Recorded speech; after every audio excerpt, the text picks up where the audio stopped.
Hello, Aurora lovers. This is Dalebone from Dalebone Imaging, and this is Aurora Hunting 101.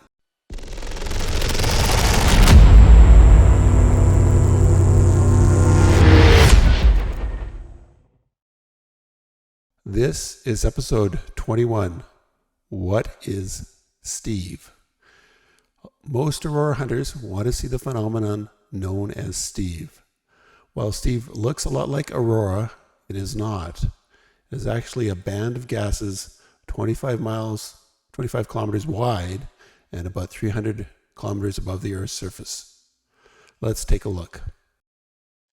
I'm going to show you a number of pictures of Steve that I've taken over the years to give you an idea of what to look for and where to look. This is probably one of my earlier photographs of Steve. We've been seeing Steve for quite a while, even before it was known as Steve. When we first started noticing it, people were calling it a proton arc, and proton arcs really are a thing. Unfortunately, they only show up in ultraviolet light, so that couldn't be what we're seeing, and that was what the scientists were saying. Eventually, scientists at the University of Calgary got interested in the pictures that the Alberta Aurora hunters were taking, and he started looking at it and realized that this was a unique phenomenon that was unknown to science at that point. And they managed to get some exact timing information and location, and there is a European set of satellites that managed to go to scan it, and they managed to figure out what it is approximately and how big it is and where it is up in terms of in the atmosphere, and they were able to determine that it's not actually an auroral phenomenon. It's something different. Just what I need, my phone going off.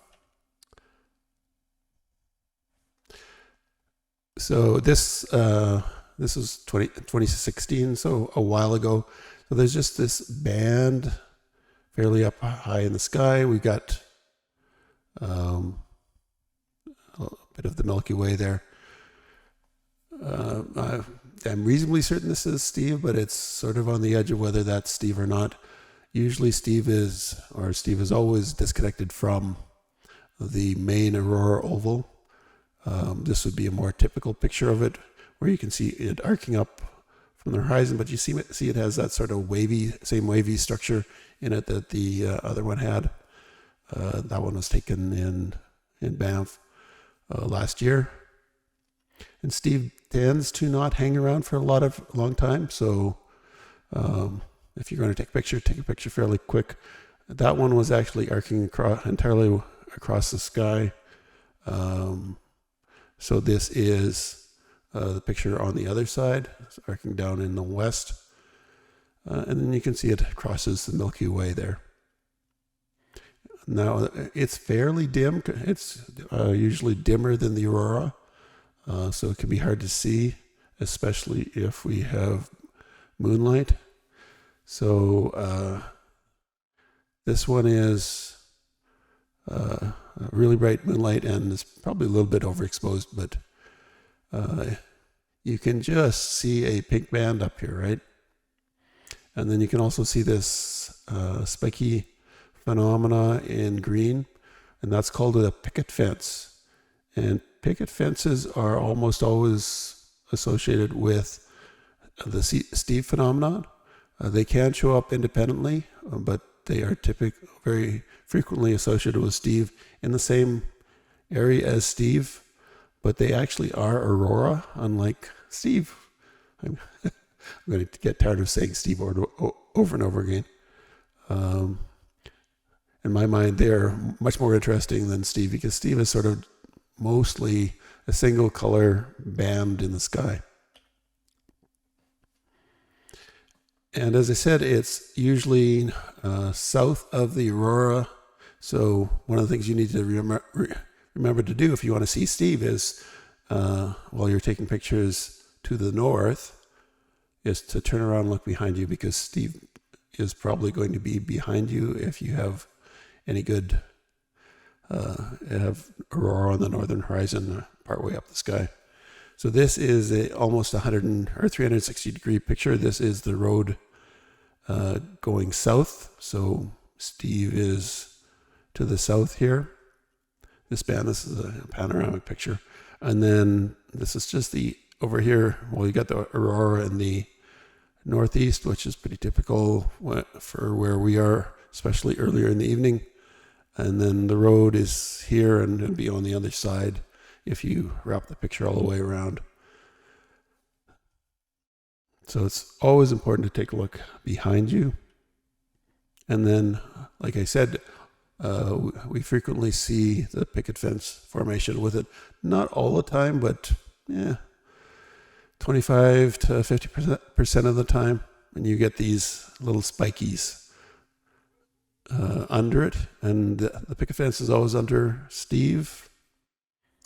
I'm not certain if they know why, but that's certainly a marker that Steve might be there. You can probably see that green aurora before you can see Steve if it's going to be around.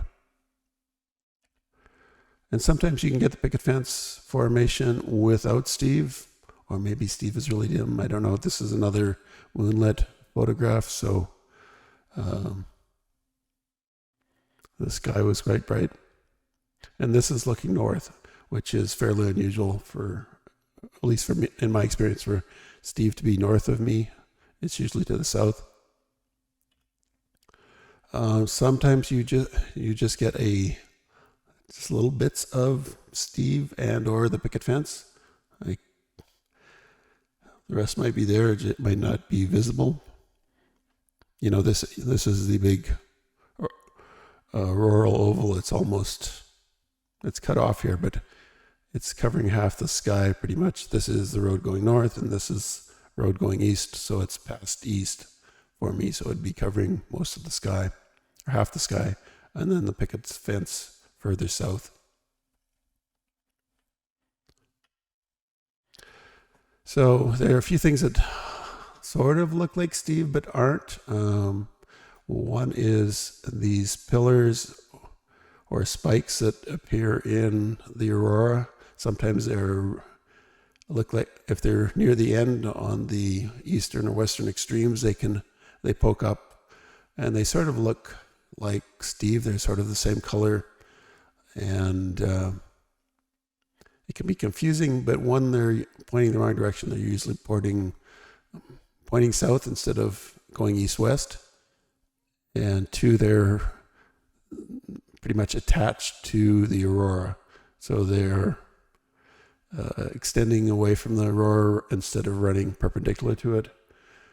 And sometimes people, just going back to this picture with the Milky Way in it, they see contrails from planes, and they look surprisingly a lot like Steve, especially if you can't see much color in Steve. So again, you'd have to think about which way it's oriented. Steve generally goes east-west and goes overhead. It'd be a little bit southeast, southwest if it's further south, but generally it's going east to west, about the same distance south on both sides. And contrails tend to go all over the place. And I guess if you took this into a photo editor and really bumped up the color, you'd see that Steve was colored and the contrail probably is not. It's just that normal whitey gray color that comes out of the plains. It's just water vapor mostly in the atmosphere condensing into cloud particles. So that's a pretty quick discussion of Steve, but there's not a huge amount to say about it. I guess I didn't say that it's pretty unpredictable. I don't know. There's no forecast that I'm aware of about trying to predict when it will form. I'm sure there are certain conditions, but I'm not aware of any. So you just have to keep your eye out. Like I said, look behind you, because very often it forms south of you instead of to the north where the aurora is. And, expect it to go from east to west, fairly high up in the sky. It may have a picket fence formation with it, which is our actual aurora and is usually brighter than Steve. And don't confuse with some of the other phenomena that sort of look like Steve but aren't. Pillars along the edges of the main aurora, oval, or contrails. With that, please check out episode 22, What is Airglow? With that, I'm wishing you clear skies and happy hunting.